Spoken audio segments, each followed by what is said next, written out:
Right, okay, morning all. We are back in Gemarah Sanhedrin, and a very, very interesting piece of Mishna, which at first glance is not really very relevant, because we're talking about a Kohen Gadol mourns and how we comfort him. And since we don't have one, you might think it's not relevant. But like always in our shiur, there are lots of pegs to hang things on, as my teachers used to say. And so I'm hoping that we will learn lots of interesting things as we go along, in addition to actually what the Gemara and the Mishnah is telling us. So let's get to it. We're on chapter 2, page 18a. In the Gemara, page, hang on a minute, let me just get the right page in the Steinsaltz, for those that are following in it, page 101 in the Steinsaltz Gemara. It will be on the screen for you in a sec. There it is. And we are talking about the halachot of mourning as they appertain to the Kohen Gadol. And we ended last week's shiur with this stuff over here, that when the relative of a high priest dies, that he is not allowed to be in the vicinity of the corpse, in case he were to be overcome with emotion and touch the corpse and become tamei, and he is not allowed to become tamei to anybody, including the 7 close relatives that a regular Kohen is allowed to become tamei for. We had a machloket between Rabbi Meir and Rabbi Yehuda as to what the verse in Vayikra 21:12 meant when it says Umina mikdash lo yetzei, and from the mikdash he should not go out. Rabbi Meir held that was it meant that he was not to go out of a state of sanctity, and therefore he could go outside of the Bet HaMikdash, but he couldn't be in direct visual contact, if you like, with the corpse. He had to wait until it went round the corner, and then he could go, and he could only go as far as the gates of the city. As once he goes out of the gates of the city, as Michael Kraus pointed out last week, there are no buildings, and therefore he would be in visual contact with the corpse, and that would be no good. Rabbi Yehuda, on the other hand, holds that it means literally min hamikdash lo yetzei. He's not allowed to leave the Beit HaMikdash while the funeral is going on, because he might be overcome with emotion and become impure. And we looked at the end, right at the end of the shiur, we looked at the halacha, and the halacha was that according to the Rambam at least, was that like Rabbi Yehuda, he wasn't allowed to go out of the was not allowed to go out of the Beit HaMikdash. There it is. According to Rabbi Yehuda, that was the Rambam. The Ramban, on the other hand, held like Rabbi Meir, that the halakha is like the Rambam, like Rabbi Yehuda. If we ever get it, so that's where we're ending it last time. That's a new subject now. You're breaking up now, Johnny. Really? Okay. Your sound is going. Echoing. Echoing. Why should I be echoing? Don't know.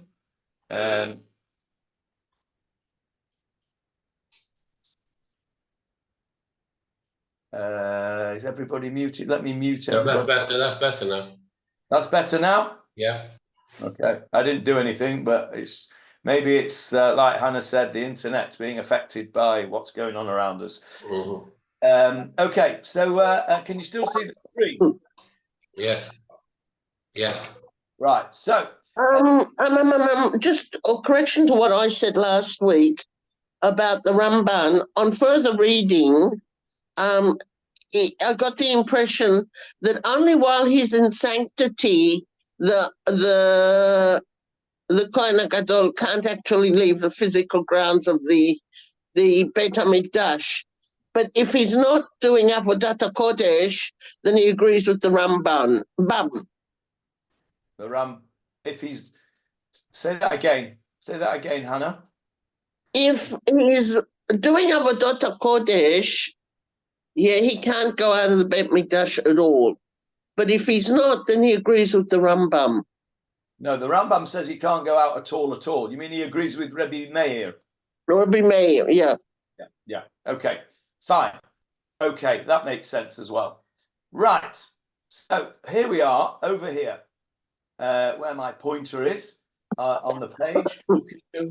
Menachem acherim, and when he, the Kohen Gadol, comforts other mourners, derech kol ha'am ovrin bezeh achazeh.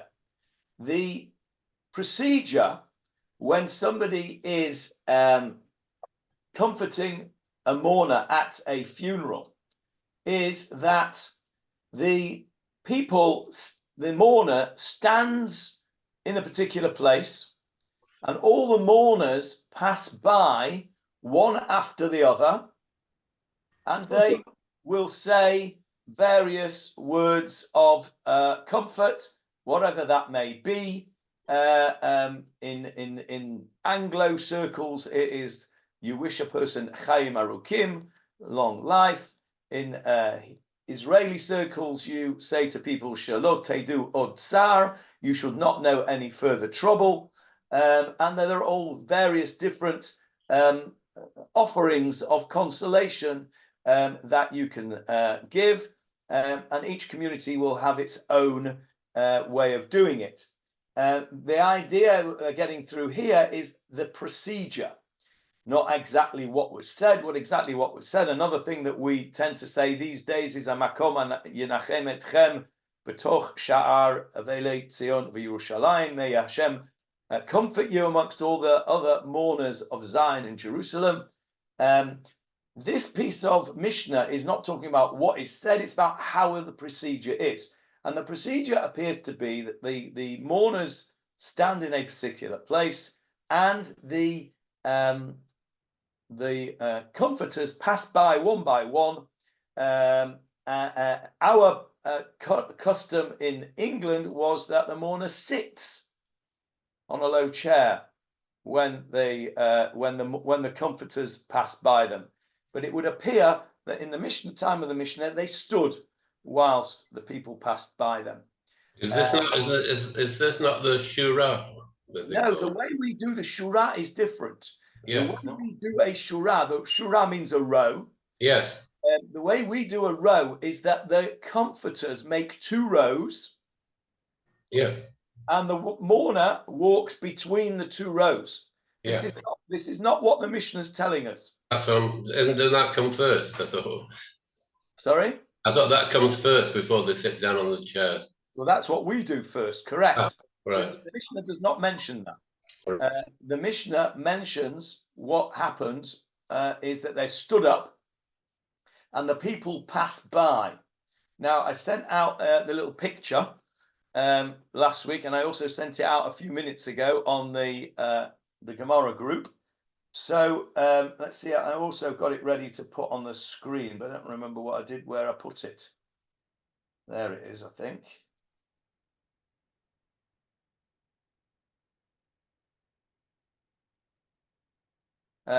What can you see on the screen, everyone? Can you see the picture or the Gemarah? The Gemarah. Gemarah, okay, now I have to work out how to put the picture on. Take it off and put it back on again. Yes, good Take idea. the share off. Good idea.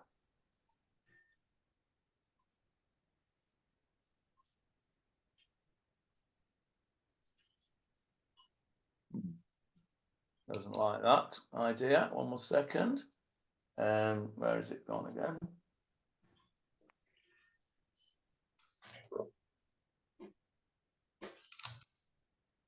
Let's try that again. Let's try and share that screen. Yes, there we go.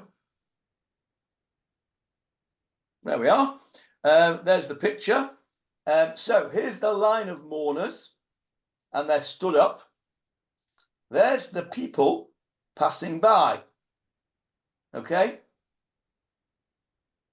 And we're going to learn where the Kohen Gadol goes now. Now, there is a machloket between, here between the Artscroll and the Steinsaltz.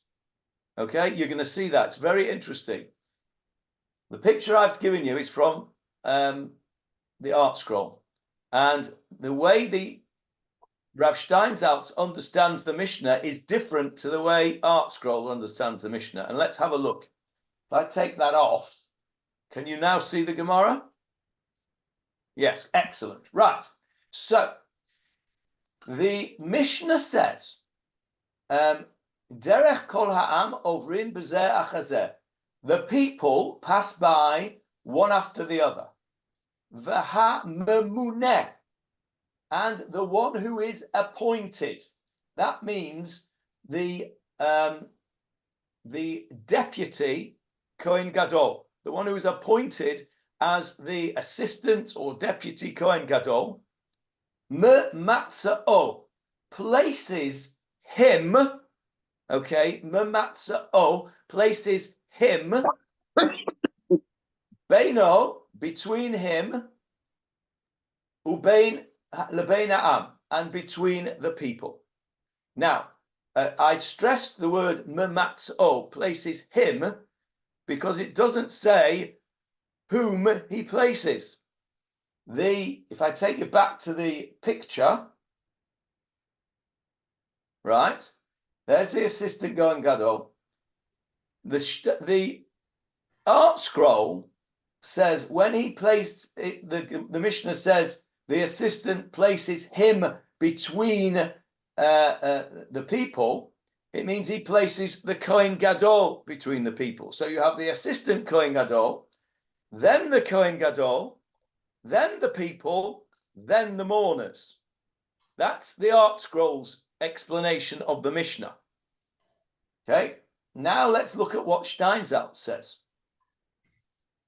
The appointed person stands in the middle between the high priest and the people. So, not like that. According to the Steinsaltz, the Kohen Gadol is here and the assistant is here. And that, to me, makes more sense. Because the whole point of the Kohen Gadol, first of all, I've got a question before we get to this. How come the Kohen Gadol is at this funeral in the first place? Did you think of that, Jeffrey? Did you think of that question? Yeah. What's this Kohen Gadol doing at a funeral in the first place? We just said he's not even allowed to see the coffin. So how come he's at this funeral? Maybe it's outside the the cemetery. After the burial. Yeah, but it isn't. That's a good answer, but it isn't. Yes, Jeff. I think I read that if for a parent, the Kohen is allowed to be in attendance. A Kohen, yes. A Kohen, yes. A Kohen Gadol, not. A Kohen Gadol is not allowed to be in attendance even for his parents. So what's this Kohen doing at this funeral? Could it be for the king? Say again, Michael? Could it be for the king? No, not for the king. It's a regular person. Let's just think back to how we began the shiur. I began the shiur with what we ended last week, which is that the Kohen Gadol cannot look at cannot see visually. He's not allowed to see visually the corpse. Why not? Because he might become overcome with emotion and touch the corpse, right? But if it's not a relation, why would it be overcome? Well done, Julia. Julia has the answer. The answer is that a Kohen Gadol is allowed to attend a funeral and is allowed to be there if it's not a close relative, and he's allowed to see the corpse of of somebody who's not a close relative. There's no prohibition on a Kohen Gadol seeing a dead body, only touching a dead body. And we're only worried that he's going to touch a dead body if he's overcome with emotion because it's one of his close relatives. So it's a bit counterintuitive that a Kohen Gadol can go to the funeral of somebody who is not a close relative, but he cannot go to the funeral of a close relative. It's almost counterintuitive, isn't it? It's very interesting. Because we're not worried that this Kohen Gadol is going to be so overcome with emotion that he's going to jump on the coffin. So he's allowed to go to, of course, he has to take care that he doesn't come into contact with the dead body, and he has to be careful that he doesn't come too close to anybody who is Tamei Meis, like the mourner themselves. And so therefore, he distances himself. Now, if you look at the picture on the screen, you can see that the assistant Kohen Gadol is more distant than the Kohen Gadol. And that doesn't make sense. That doesn't make sense because the assistant Kohen Gadol is not a Kohen Gadol. So wait a second. Isn't all this taking place after the funeral? no, yes, after the funeral, but at these mourners are Tamei Meis, aren't they? They've been in contact with the mace. So Okay, so these people can pass on their tumah. So that's why you're distancing yourself. So the Artscroll explanation of this Mishnah, to me at least, makes less sense than the Steinsaltz one that says the assistant places himself between the people and the Kohen Gadol, which means that the Kohen Gadol is over here and is 2 steps removed from the mourners. He's got the people and the assistant Kohen Gadol in between him and the mourners, meaning that he is nice and far away. So that's an interesting machloket between the rabbis of Artscroll and Rav Steinsaltz. So that's how it's done. Let's go back to the. in other words, what you're saying is that the mourners are tumah met on assumption. Mhm. Yeah, and they can pass that tumah on to the next person that touches them. Yeah. And it can be passed on in 2 stages. Yeah, it can be second and third. Well, there comes a point where the tumah sort of, is if you are tamei, you can make something else tamei. The av tumah is the met itself, and then you have what we call toldot of tumah. So the idea being that the Kohen Gadol is distancing himself as far as possible from the source of the tumah. And how many layers can it be passed on? Not sure. Need to look it up. Can't remember. Maybe that has something to do with also where the assistant stands and where the Kohen Gadol, so that he's 1 layer further away, and maybe at that stage he can already not come to me.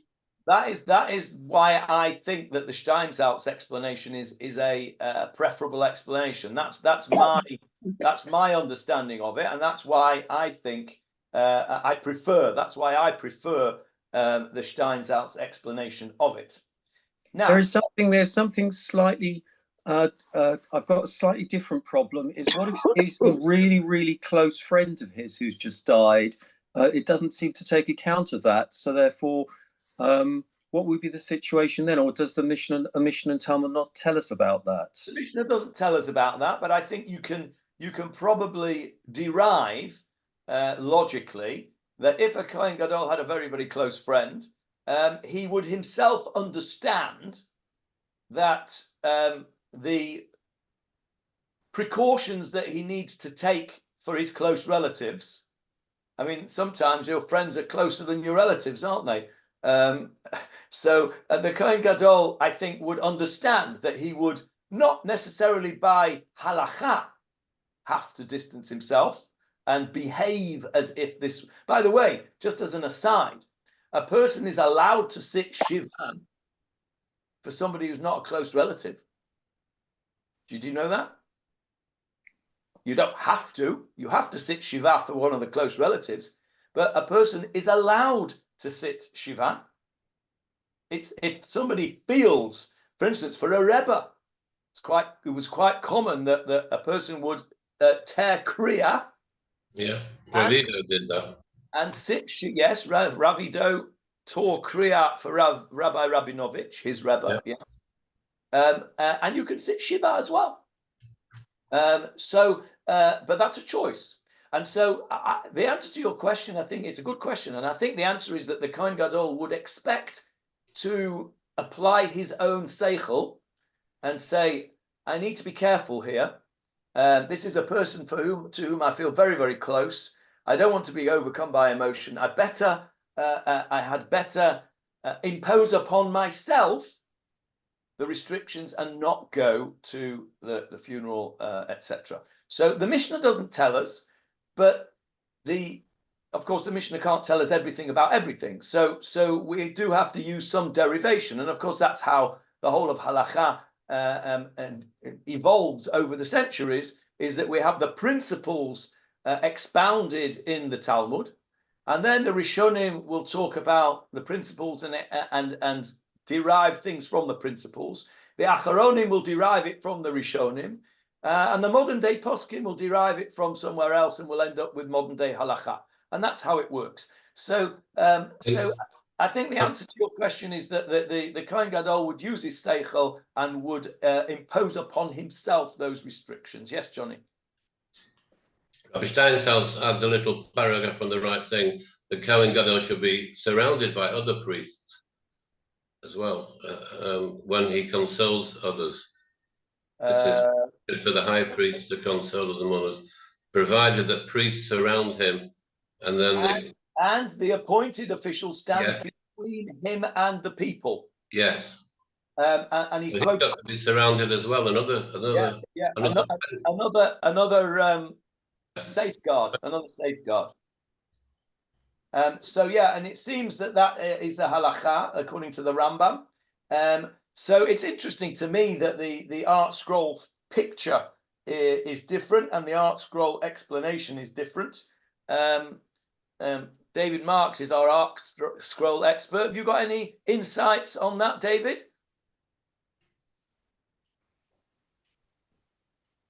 I'm just looking at the Bar Tanura, who is probably the most famous commentator on the Mishnah, learns according to the Artscroll follows the Bar Tanura. Yeah, well, that makes sense.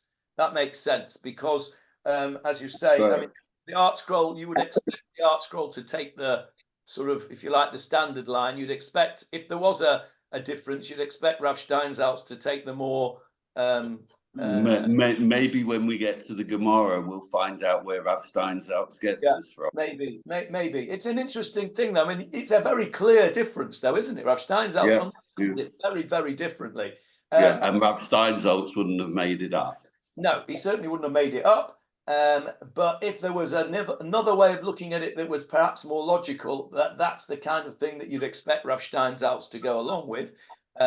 And to me, at least, I don't know to what anybody else thinks, but to me, that's the more logical approach. Let's go on. Excuse me, Johnny. Does the Kohen Gadol sit shiva then? Okay, we're coming to that in a minute. Oh, I was going to say, what do they do then? What do they do then? Okay. Yeah, we're coming to that in a minute. Right. So, ukeshahu mitnachem me'acherim, and when he is consoled by others. In other words, when he is in mourning, the answer to your question is yes, he does sit shiva. And people do come to mourn him. And here, this is very interesting.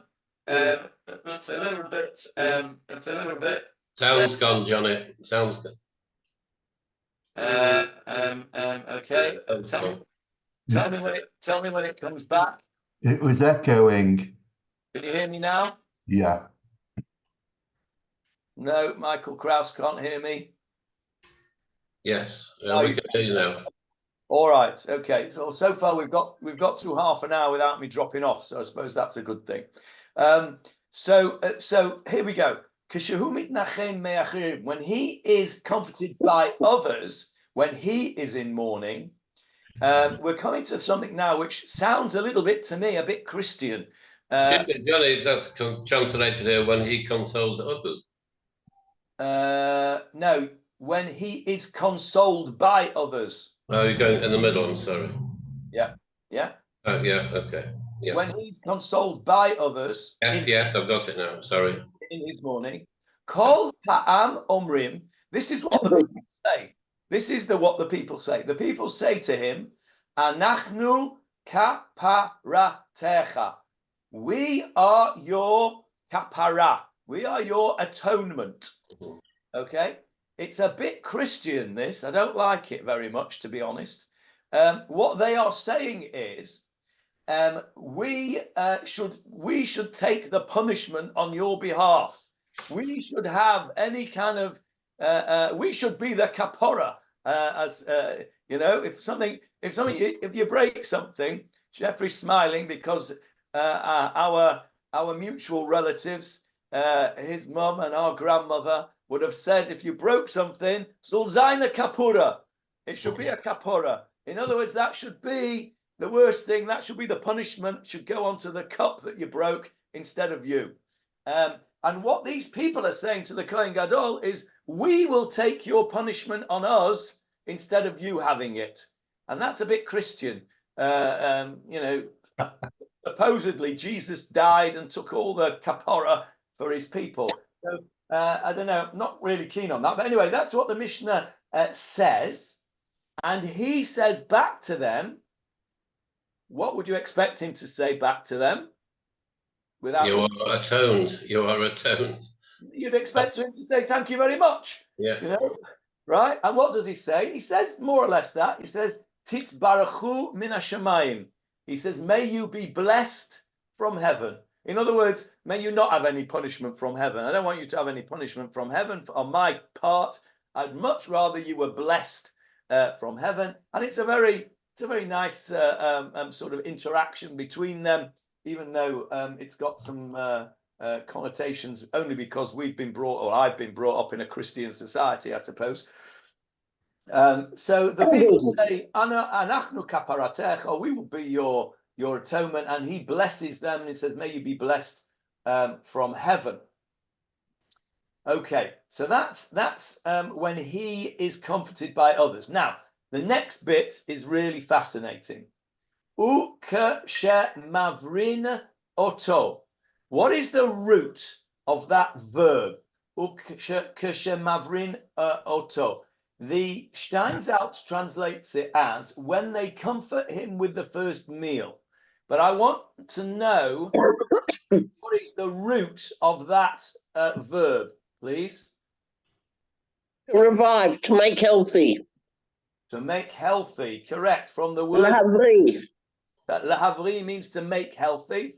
The root of the word is bari. If something is bari, it is healthy. Right, briot. Labriot, yes, very good, Johnny. Labriot, to health. So what are they talking about here? Ukasha mavrinoto, when they make him healthy. What are they talking about? The first meal.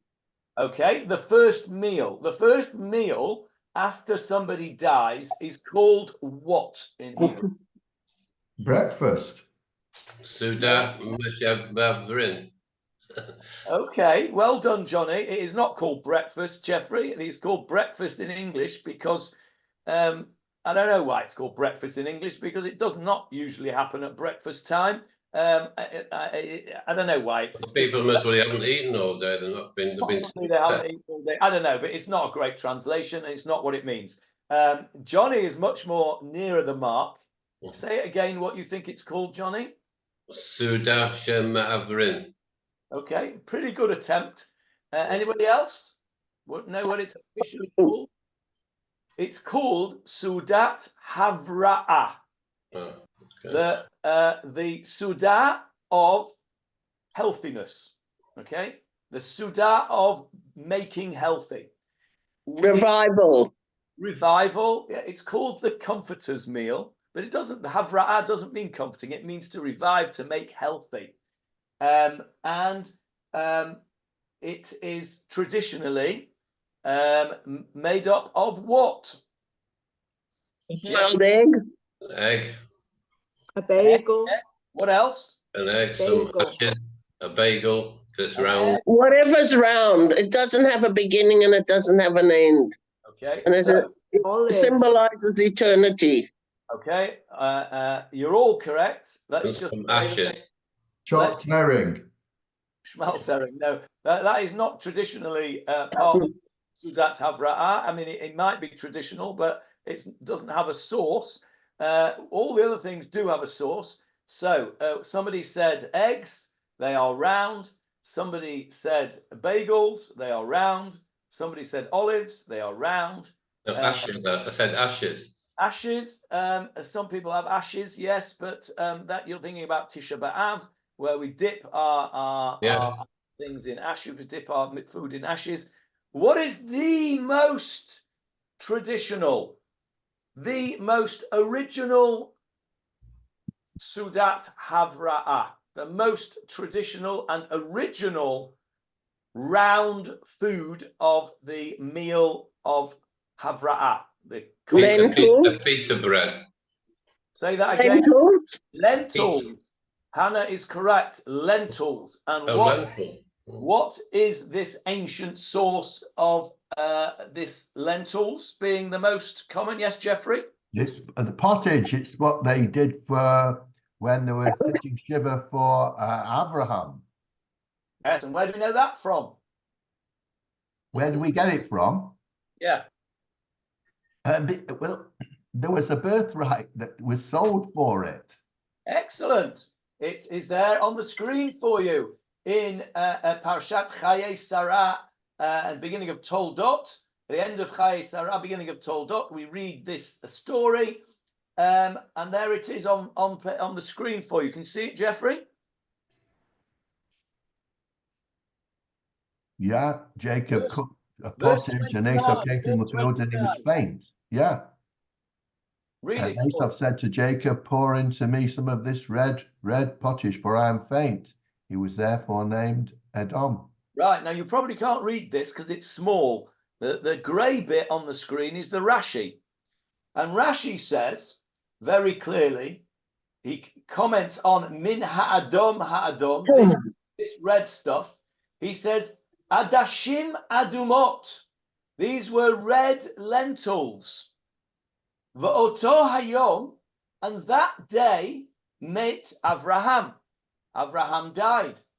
Shelo yireh et Esav ben beno yotze letarbut ra'ah, so that he should not see his grandson Esav go and falling into bad ways.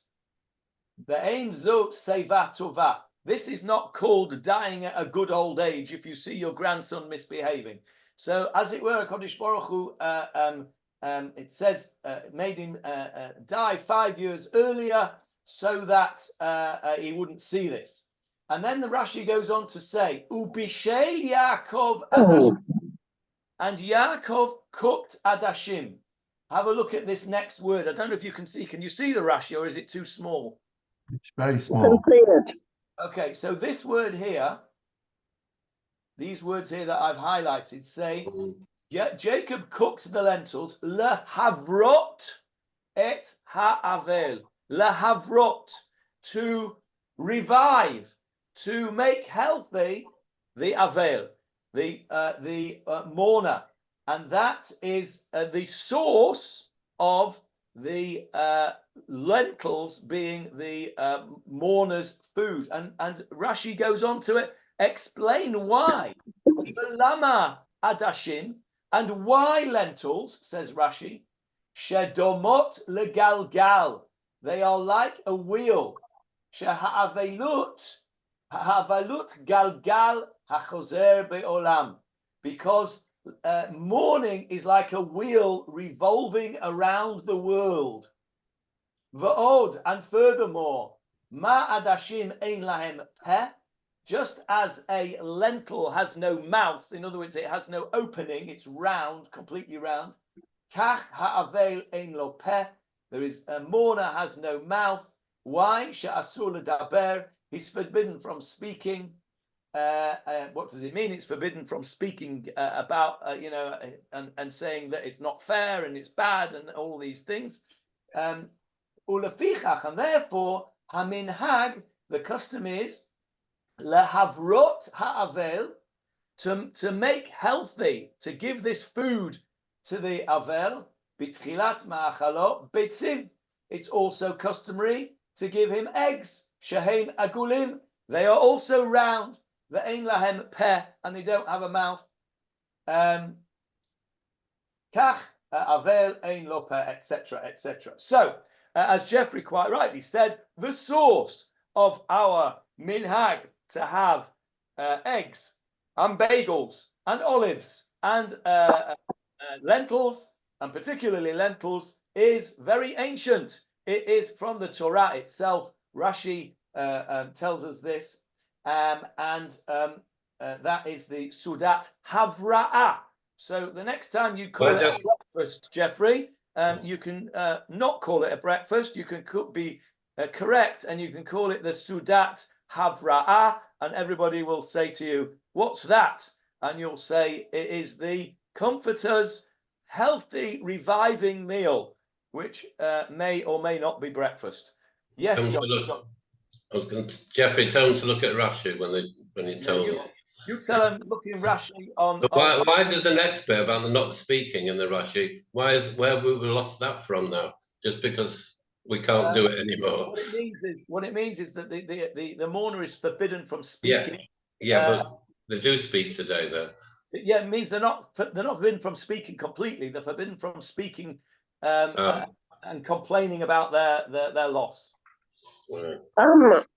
God says again, me. I once heard a rabbi say that for the first 3 days, the mourner doesn't speak because people tend to ask how you're doing, and it's quite obvious how the mourner's doing.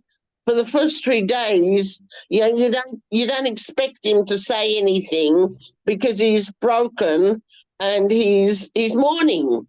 And what I've noticed since last week is we talked about the onan, and we talked about if he only takes him to the edge of the town, then he finishes on a note when the coffin goes out of town. And the stages, and here we have the burial and the mourners come past. And when the mourners the people come past when the mourners sit down. And now we've gone to the first meal. And the stages seem to be very, very clearly defined what you do when and how the progression of the mourning goes. It's first you do this, and then it finishes and you do that. And it's not like everybody does what they feel like. You're right. And also, I just want to point out to you, since you mentioned that something, and you're quite right to point it out. When people go to a shiva house, you're not meant to sit down there and initiate conversation with the mourner. You're meant to sit there in silence until the mourner initiates conversation with you. Because if you are in mourning, you might not want to talk about anything. And the mere presence of the person is the comfort that you get. Somebody has come to visit, somebody has spent their time and their energy, and they've come and they are expressing silently their connection, their comforting, their thoughts. What you don't want when you're mourning is somebody to come in, and as I've seen it many times, is how did they die? What did they die of? What was it like? You know, and it's How old were they? yeah, how old were they? What did they do? It's intrusive. That's not what you're meant to do. You are meant to wait until the mourner initiates conversation. Once the mourner initiates conversation, then you have to obviously speak appropriately. But then and only then is it correct to speak to the mourner.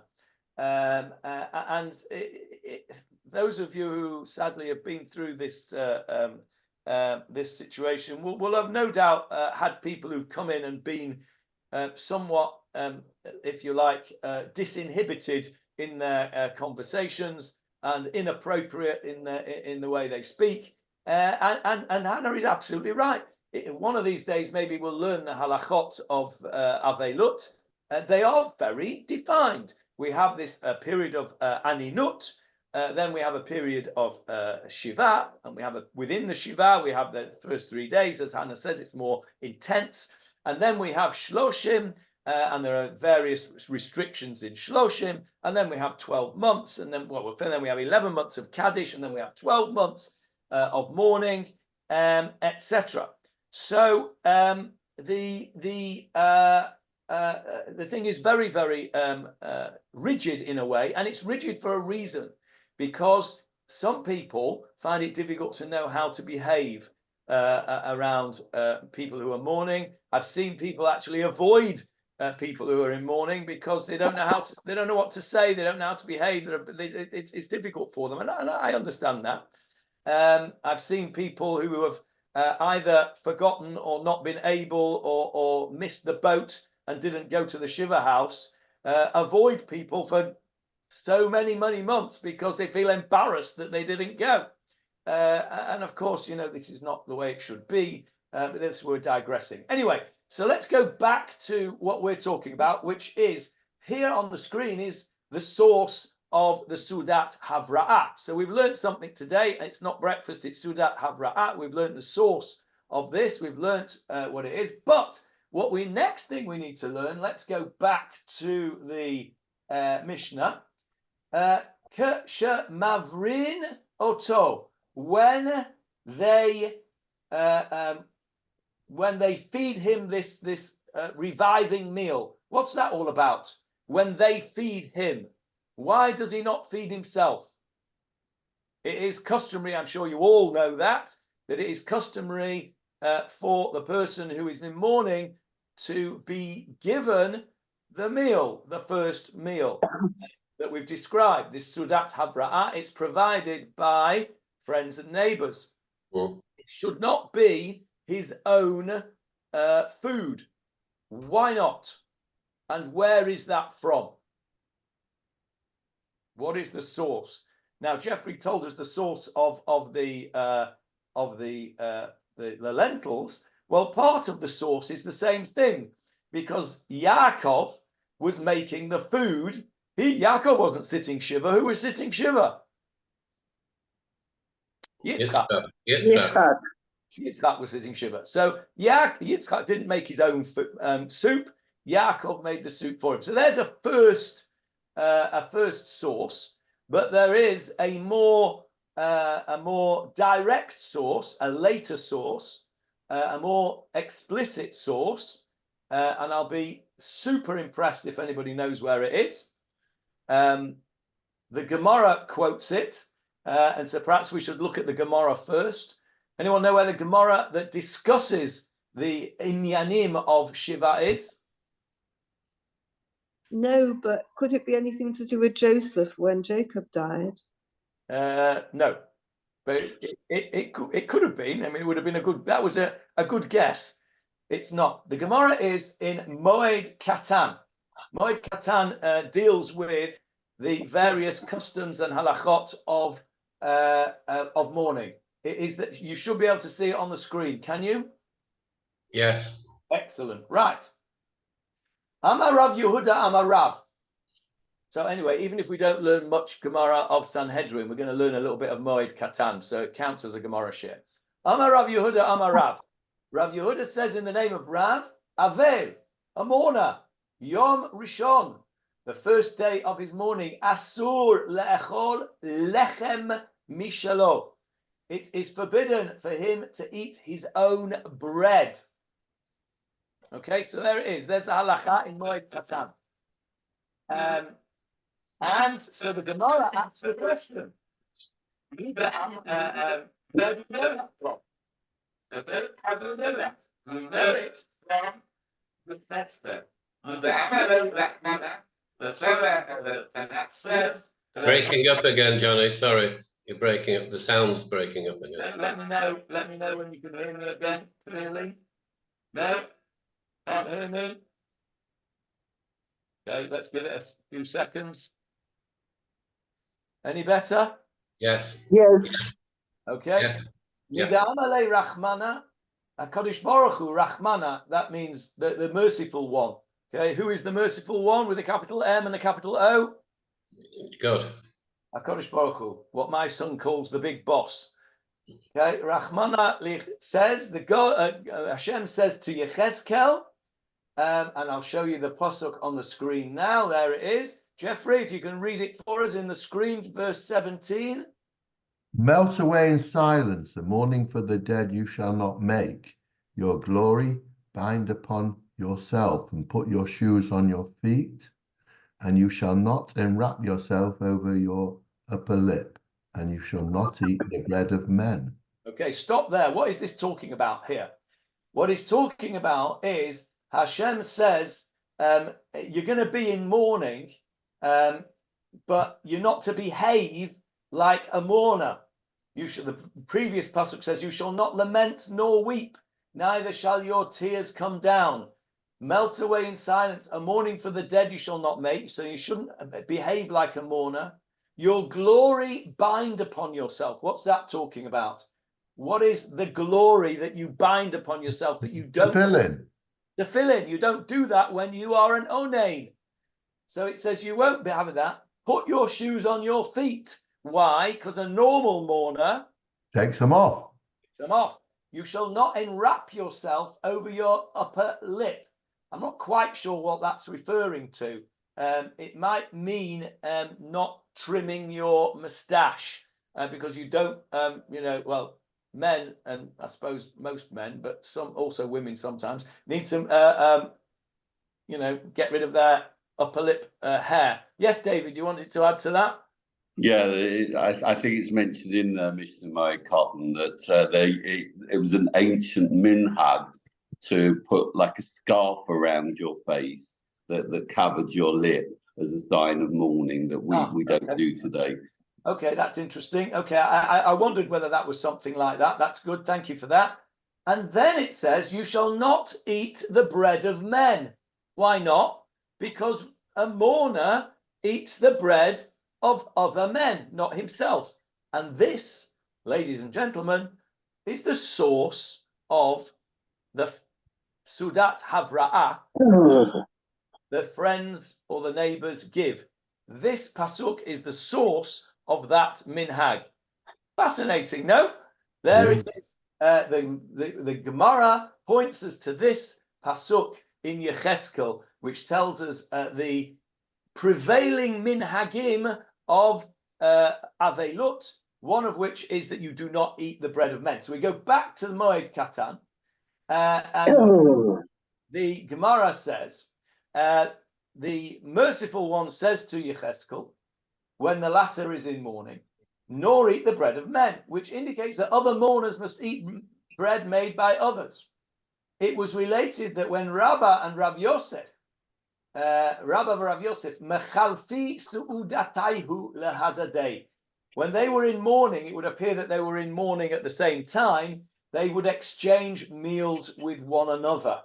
Okay, very interesting. Now, I just want to show you something else before we leave Moed Katan. I want to show you something else. The source, which is the source of something that you all know about, this is the source of it, and that is, how is a Jewish person buried? Let me ask the question differently. In what kind of garment is a Jewish person buried? In a shroud. A shroud. What kind of a shroud? White. A white shroud. What is it made of? Cotton. Linen. Linen, yeah. It's made of linen or cotton. And why is a Jewish person buried in a simple white linen shroud? So that he goes to heaven clean of sin. It sort of disintegrates and goes into, as somebody just said. Well, I think what Hannah said was that so he goes into heaven pure and clean of sin. Well, that's why we do the tahara. But why not wrap him in, I don't know. Because the same as with Kohen Gadol goes lahavdil, yeah, into the Kodesh HaKodeshim on Yom Kippur without any ornamentation, yeah, just simple. The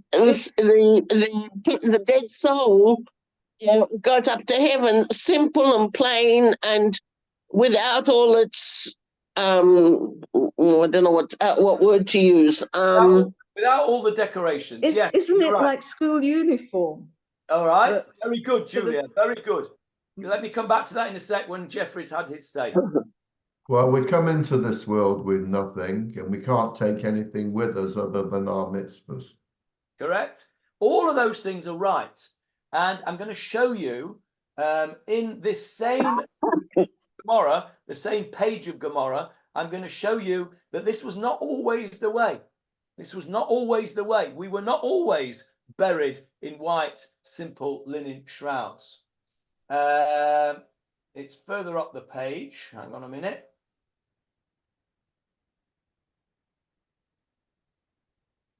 Here we go. There we go. Barishona. Can you see the screen? Yes. Yeah. Barishona. Initially, in the first place, Haita hotzaat hamet kasha lekrovav yoter mimitato.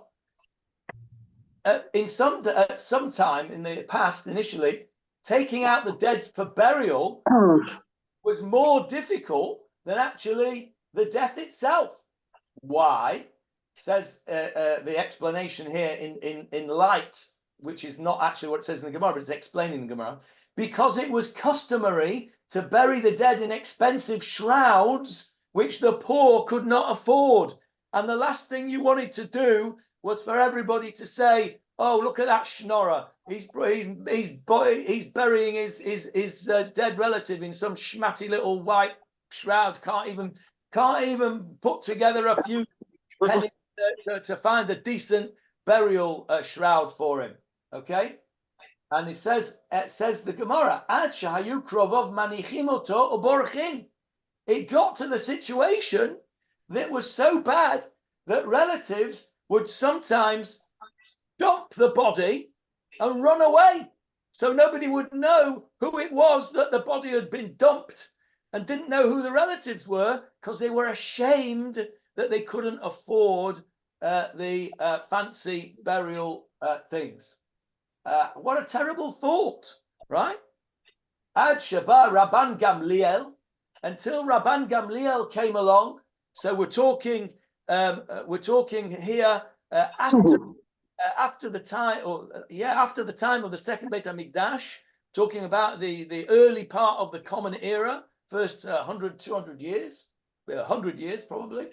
Rabban Gamliel came along, v'nahag kalut rosh ba'atzmo, and he came along and behaved in a very light way, kalut, meaning he waived his dignity by leaving instructions, v'yatsa bichlei pishtan. He should be taken out for burial in simple linen garments.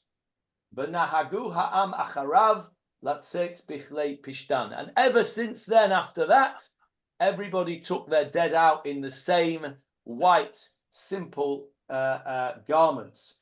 Amar Rav Papa said, v'ha'idna, and nowadays, nahug alma, it is the custom of everybody.